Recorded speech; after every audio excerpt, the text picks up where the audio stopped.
எல்லாருக்கும் வணக்கம். இது உங்கள் study with Dharshini YouTube channel. நம்ம இந்த வீடியோவில் நவம்பர் 6ஆம் தேதிக்கான கரண்ட் அஃபேர்ஸ் பார்க்க போகிறோம். இன்றைக்கான கரண்ட் அஃபேர்ஸ் பார்க்கறதுக்கு முன்னாடி எஸ்டர்டே கரண்ட் அஃபேர்ஸோட ரிவிஷன் பார்த்துட்டு ஸ்டார்ட் பண்ணலாம்.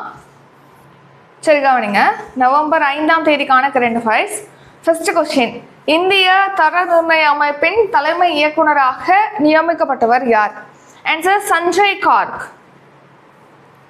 சமீபத்தில் எந்த நாட்டில் அகழாய்வில் பழங்கால கோவில் கண்டுபிடிக்கப்பட்டுள்ளது? ஆன்சர் பாகிஸ்தான். குருநானக் தோற்றுவித்த மதம் எது?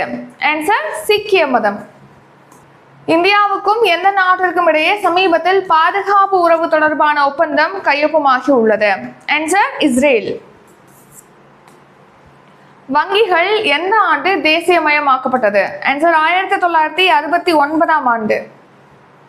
QS தரவரிசைப்படி ஆசியாவில் டாப் 100 கல்வி நிறுவனங்களில் முதலிடத்தில் உள்ள கல்வி நிறுவனம் எது? ஆன்சர் ஹாங்காங் பல்கலைக்கழகம். சமீபத்தில் காலமான சார்லஸ் கோஸ்டே கீழ்கண்ட எதனுடன் தொடர்புடையவர்? ஆன்சர் விளையாட்டு வீரர். சமீபத்தில் காலமான கோபிசந்த் P. இந்துஜா கீழ்கண்ட எதனுடன் தொடர்புடையவர்? ஆன்சர் தொழிலதிபர். சமீபத்தில் எந்த நாட்டின் முன்னாள் துணை அதிபர் டிக் சேனி காலமானார்? Answer America. இப்போ இன்றைக்கான கரண்ட் அஃபேர்ஸ் பார்க்கலாம். அதுக்கு முன்னாடி நம்ம சேனலில் பார்த்தீங்கன்னா இப்போ 10ஆம் தேதி தமிழ் டெஸ்ட் பேட்ச் ஸ்டார்ட் ஆகுது. New book old book batch start ஆகுது. ஃபீஸ் டீட்டெயில் டிஸ்கிரிப்ஷனில் கொடுத்துருக்கோம். அதே மாதிரி GS பேட்சும் ஸ்டார்ட் பண்ணுறோம். Group 2 and Group 4க்கு. Group 1 test batch whole batch start ஆகுது. அதை பற்றி டீட்டெயிலாக டிஸ்கிரிப்ஷனில் இருக்குது, செக் பண்ணி பார்த்துக்குங்க. இப்போ நம்ம கரண்ட் அஃபேர்ஸ் பார்க்கலாம். ஃபர்ஸ்ட் அப்பாயின்மெண்ட்ஸ் பார்க்குறோம். கொஸ்டின் பாருங்க, நியூயார்க் மேயர் பதவியை ஏற்கும் முதல் இந்திய வம்சாவளி யார்? ஆன்சர் ஜோரான் மம்தானி. ஸோ இப்போ நியூயார்க்ல பார்த்தீங்கன்னா மேயர் தேர்தல் நடந்திருக்கு. அமெரிக்க நகரம் தானே நியூயார்க். இங்கே மேயர் தேர்தல் அப்படிங்கிறது நடந்திருக்கு. அதில் இந்திய வம்சாவளியை சேர்ந்த ஜோரான் மம்தானி வெற்றி பெற்றிருக்காரு. இவர் இப்போ அமெரிக்காவில் எதிர்கட்சியாக இருக்கக்கூடிய ஜனநாயக கட்சியை சேர்ந்தவர். இப்போ அங்கே ஆட்சியில் இருக்கக்கூடிய கட்சி எது அப்படின்னா குடியரசுக் கட்சி. அதாவது 47வது அதிபராக அமெரிக்காவில் டொனால்ட் ட்ரம்ப் இருக்கு. குடியரசுக் கட்சி தான் ஆட்சியில் இருக்கு. ஸோ எதிர்கட்சி ஜனநாயக கட்சியை சேர்ந்த ஜோரான் மம்தானி இப்போ நியூயார்க் மேயர் தேர்தலில் வெற்றி பெற்றிருக்காரு. ஸோ அந்த தேர்தலில் வெற்றி பெற்று நியூயார்க்குடைய மேயராக பொறுப்பேற்கக்கூடிய முதல் இந்திய வம்சாவளி தான் இந்த ஜோரான் மம்தானி. இவரோட 2 பேர் அப்பா அம்மா இருக்காங்களே, அவங்க 2 பேருமே நம்ம இந்தியாவில் பிறந்தவங்க தான். இவர் எங்கே பிறந்தாருன்னா ஆப்பிரிக்க நாடான உகாண்டாவில் பிறந்திருக்காரு. அது மட்டும் இல்லாமல் இந்த பொறுப்பை இருக்கக்கூடிய முதல் தெற்காசிரியர் மற்றும் முஸ்லீம் தான் இந்த ஜோரான் மம்தானி. சரியா? நெக்ஸ்ட் பாருங்க, அதே மாதிரி அமெரிக்காவில் சின்சினாட்டியில் மேயர் தேர்தல் நடைபெற்றது. அதுலேயுமே இந்திய வம்சாவளியை சேர்ந்தவங்க தான் வெற்றி பெற்றிருப்பாங்க. அவர் தான் அஃப்தாப் புரேவல் வெற்றி பெற்றிருக்காரு. செகண்ட் டைம், 2வது முறையாக. நெக்ஸ்ட் வர்ஜீனியா, அமெரிக்காவில் வர்ஜீனியா மாகாணத்தில் துணை ஆளுநர் தேர்தல் நடந்திருக்கு. அதுலேயுமே இந்திய வம்சாவளியை சேர்ந்த இஸ்லாமிய மதத்தை சேர்ந்த கஜாலா ஹாஷ்மி வெற்றி பெற்றிருக்காங்க. ஸோ வர்ஜீனியாவில் கஜாலா ஹாஷ்மி, அடுத்து சின்சினாட்டியில் அஃப்தாப் புரேவல், நியூயார்க் மேயர் தேர்தலில் மம்தானி வெற்றி பெற்றிருக்காரு, ஜோரான் மம்தானி. அடுத்து தமிழ்நாடு கரண்ட் அஃபேர்ஸ். நாட்டின் மொத்த ஆட்டோமொபைல் உதிரி பாகங்கள் தயாரிப்பில் தமிழகத்தின் பங்களிப்பு எத்தனை சதவீதமாக உள்ளது? ஆன்சர் 42%. ஸோ நம்ம நாட்டில் பார்த்தீங்கன்னா மொத்தமாக ஆட்டோமொபைல் உதிரி பாகங்கள் உற்பத்தி செய்யறதுலே தமிழ்நாட்டுடைய பங்களிப்பு 42% இருக்கு அப்படின்னு சொல்லிட்டு சமீபத்தில் தெரிவிச்சிருக்காங்க.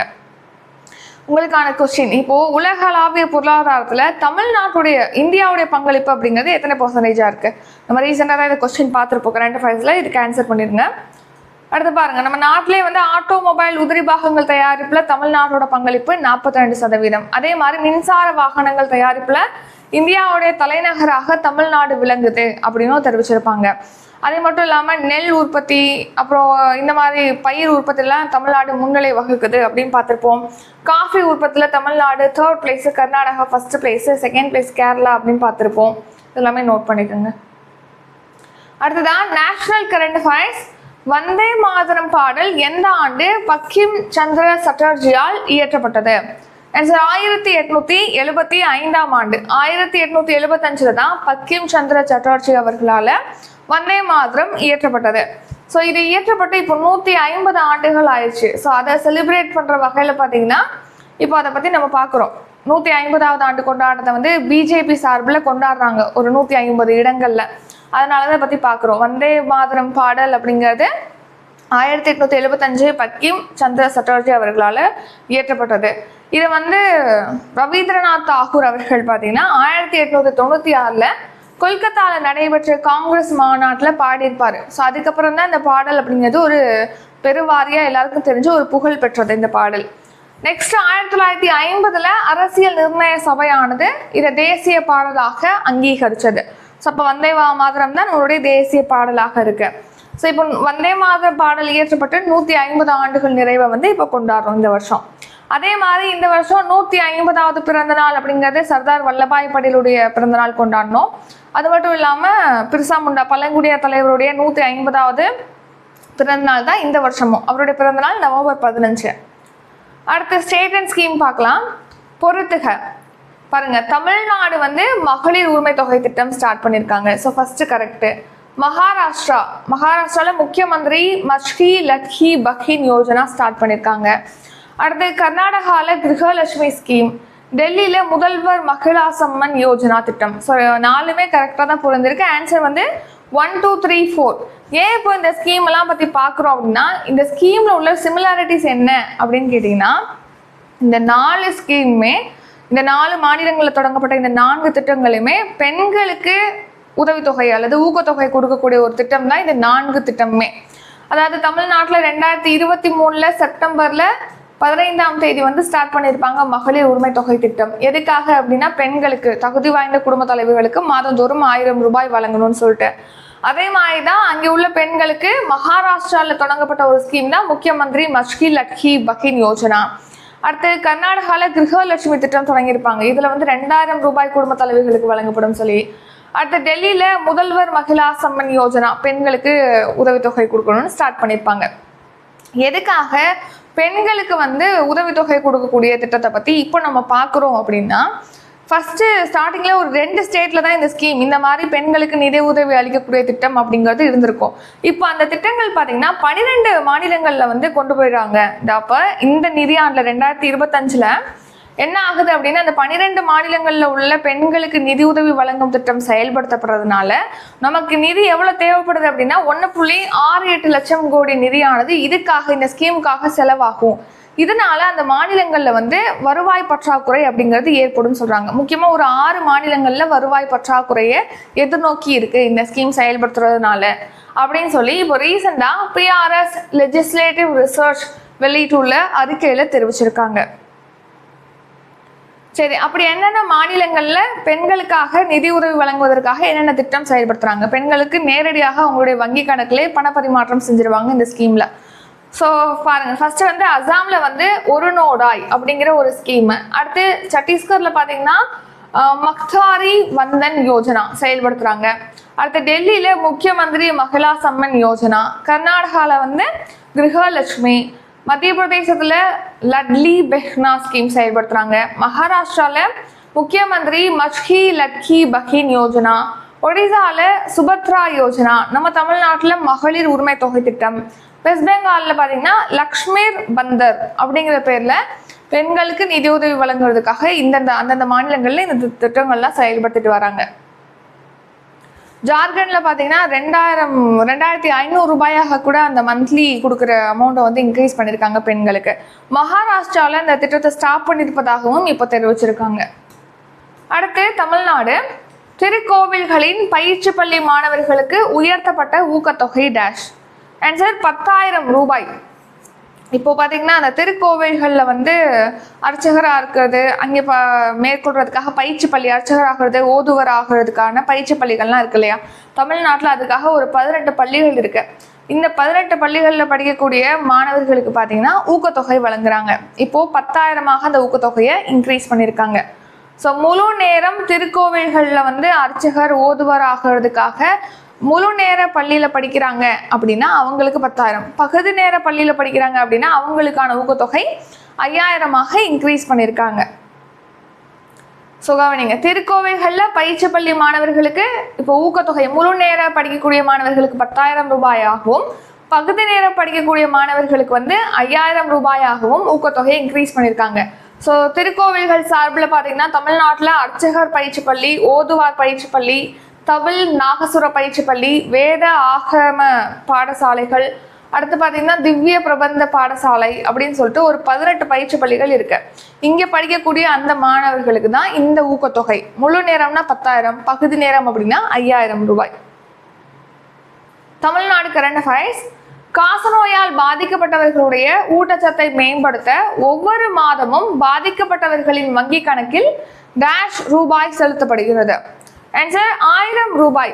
ஸோ இப்போ காசநோய் டியூபர்குலோசிஸ் எதனால ஏற்படுது? நம்ம மைக்கோபாக்டீரியம் டியூபர்குலோசிஸ்னால ஏற்படுது. ஸோ இப்போ காசநோயால் பாதிக்கப்பட்டவங்களா இருக்காங்க அப்படின்னா அவங்களுடைய ஊட்டச்சத்தை வந்து கன்சியூம் பண்ணணும். ஸோ அவங்க நல்ல உணவு சாப்பிட்டா தானே அவங்களுக்கு பழங்கள் இந்த மாதிரி வாங்கி சாப்பிடும்போது தானே ஊட்டச்சத்து நல்லா இருக்கும். ஸோ அதனால அவங்க ஊட்டச்சத்தான உணவை சாப்பிட்றத உறுதிப்படுத்துறதுக்காக, அதாவது அவங்க சாப்பிடணும் அப்படிங்கிறதுக்காக 1000 ரூபாய் நிதி உதவி கொடுக்குறாங்க. அதை வாங்கி அந்த காசை வச்சு அவங்க அந்த ஊட்டச்சத்து பொருட்களை வாங்கி சாப்பிட்டுக்கலாம். ஸோ எவ்வளோ ரூபாய்னா 1000 ரூபாய் கொடுக்குறாங்க. இது ஒரு சென்ட்ரல் கவர்மெண்ட் ஸ்கீம்.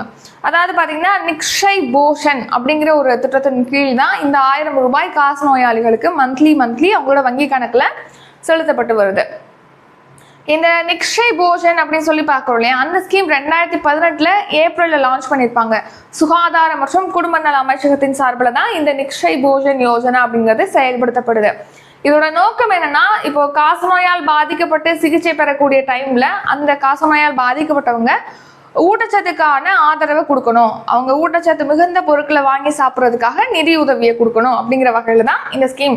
ஸோ இந்த ஸ்கீம்ல 1000 ரூபாய் மந்த்லி வந்து அந்த காசநோயாளிகளுக்கு வங்கி கணக்கில் செலுத்தப்படுது. கடந்த ஆண்டு நம்ம தமிழ்நாட்டில் இந்த திட்டத்தின் கீழ் 31.1 கோடி வழங்கப்பட்டிருக்கு அப்படின்னு சொல்லியிருக்காங்க. Tamil Nadu current affairs. மாநில கல்விக் கொள்கை அடிப்படையில் புதிய பாடத்திட்டத்தினை வடிவமைக்க எத்தனை குழுக்களை பள்ளி கல்வித்துறை அமைத்துள்ளது? ஆன்சர் 2 குழுக்கள். ஸோ இப்போ மாநில கல்விக் கொள்கை, நம்ம தேசிய கல்விக் கொள்கை 2020 பார்த்துருப்போம். அந்த தேசிய கல்விக் கொள்கைக்கு மாற்றாக அதை நம்ம தமிழ்நாட்டில் செயல்படுத்த மாட்டோம், எங்களுக்கு தனியாக நாங்கள் கல்விக் கொள்கை வடிவமைச்சுக்குவோம் அப்படின்னு சொல்லி மாநில கல்விக் கொள்கையை வடிவமைக்கிறதுக்காக முருகேசன் தலைமையில் குழு அமைச்சிருப்பாங்க. அவங்களுடைய பரிந்துரைகளை வழங்கியிருப்பாங்க. ஸோ அதை அடுத்து மாநில கல்விக் கொள்கையை இப்போ ரீசெண்டாக ரிலீஸ் பண்ணாங்க முதலமைச்சர் ஸ்டாலின் அவர்கள். ஸோ இந்த மாநில கல்விக் கொள்கையை வச்சு ஒரு புதிய பாடத்திட்டத்தை வந்து ஏற்படுத்தணும், இப்போ உள்ள நடைமுறைகளை சீர்திருத்தணும் அப்படிங்கிற வகையில் 2 குழுவை அமைச்சிருக்காங்க. சரியா? அந்த புதிய பாடத்திட்டத்தை உருவாக்கும் வகையில் அந்த 2 குழுக்கள் என்னென்ன அப்படின்னா, கலை திட்ட வடிவமைப்பு குழு, கலை திட்ட உயர்நிலை குழு. 2 குழு அமைச்சிருக்காங்க. ஒன்று கலை திட்ட வடிவமைப்பு குழு, இன்னொன்று கலை திட்ட உயர்நிலை குழு. இந்த கலை திட்ட வடிவமைப்பு குழுவில் 20 பேர் இருக்காங்க. இதோட தலைவராக மாநில திட்டக்குழு உறுப்பினரான சுல்தான் அகமது இஸ்மாயில் இருக்காங்க. இந்த வடிவமைப்பு குழு என்ன பண்ணுவாங்க அப்படின்னா, இப்போ இருக்கக்கூடிய கலை திட்டம், பாடத்திட்டம், அப்புறம் நம்ம அணுகுமுறைகள், கற்பித்தல் அணுகுமுறை, மதிப்பீட்டு முறைகள்லாம் இருக்கு இல்லையா, அதில் என்னென்னலாம் சேஞ்ச் பண்ணணும், இப்போது அதில் ஏற்கனவே இருக்கிறதுல என்னென்ன சேஞ்ச் பண்ணணும் அப்படின்னு சொல்லி பார்த்து ஆராய்ந்து என்ன பரிந்துரைகளை மேற்கொள்ளணுமோ அதெல்லாமே வந்து ரெக்கமெண்ட் பண்ணுவாங்க அடுத்த குழு, உயர்நிலை குழுவுக்கு. இவங்க எல்லாத்தையும் பார்த்துட்டு இதெல்லாம் மாற்றணும் அப்படின்னு சொல்லிட்டு அந்த பரிந்துரைகளை உயர்நிலை குழுவுக்கு அனுப்புவாங்க, கலைத்திட்ட உயர்நிலை குழு.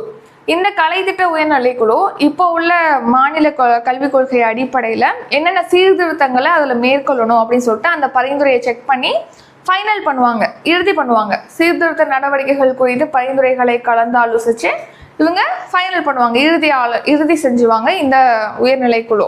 இந்த உயர்நிலை குழுவில் பார்த்தீங்கன்னா 16 பேர் இருக்காங்க. பள்ளி கல்வித்துறை அமைச்சர் தான் இதோட தலைவராக இருப்பாங்க.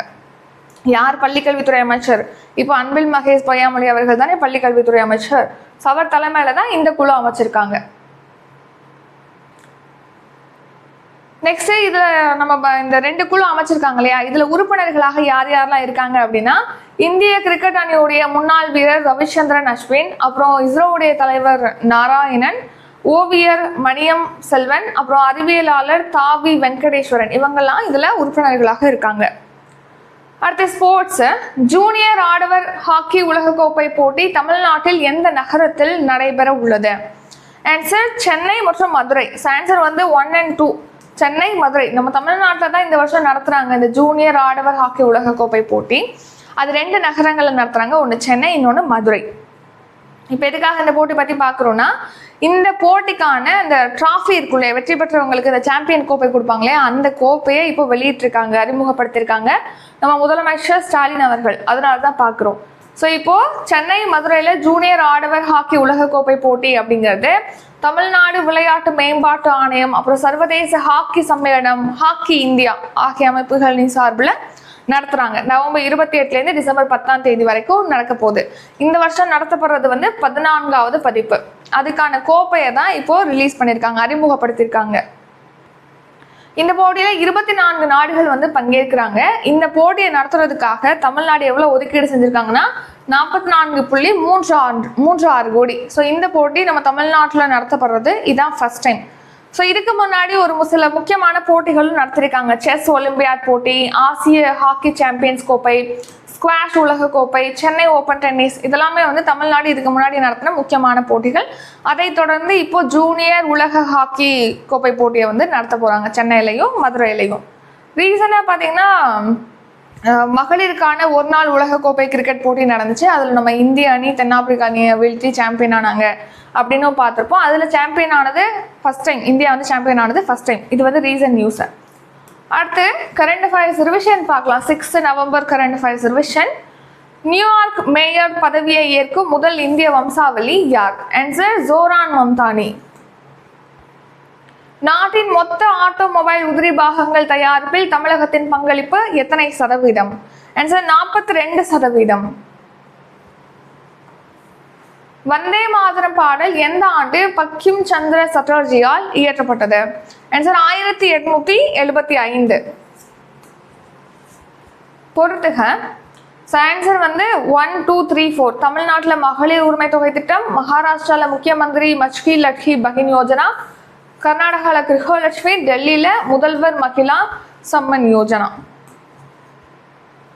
திருக்கோவில்களின் பயிற்சி பள்ளி மாணவர்களுக்கு உயர்த்தப்பட்ட ஊக்கத்தொகை டேஷ். ஆன்சர் 10,000 ரூபாய். காசநோயால் பாதிக்கப்பட்டவர்களுடைய ஊட்டச்சத்தை மேம்படுத்த ஒவ்வொரு மாதமும் பாதிக்கப்பட்டவர்களின் வங்கி கணக்கில் டேஷ் ரூபாய் செலுத்தப்படுகிறது. ஆன்சர் 1000 ரூபாய். மாநில கல்விக் கொள்கை அடிப்படையில் புதிய பாடத்திட்டத்தினை வடிவமைக்க எத்தனை குழுக்களை பள்ளி கல்வித்துறை அமைத்துள்ளது? ஆன்சர் 2 குழுக்கள். ஜூனியர் ஆடவர் ஹாக்கி உலகக்கோப்பை போட்டி தமிழ்நாட்டில் எந்த நகரத்தில் நடைபெற உள்ளது? ஆன்சர் ஆப்ஷன் 4, 1 and 2, சென்னை மற்றும் மதுரை. இத்துடன் இன்றைக்கான கரண்ட் அஃபேர்ஸ் வீடியோ நிறைவடைகிறது. இந்த வீடியோ உங்களுக்கு பிடிச்சிருந்தா லைக் பண்ணுங்க, ஷேர் பண்ணுங்க. நம்ம சேனலை நீங்க இன்னும் சப்ஸ்கிரைப் பண்ணலன்னா மறக்காம சப்ஸ்கிரைப் பண்ணிக்கோங்க. நன்றி, வணக்கம்.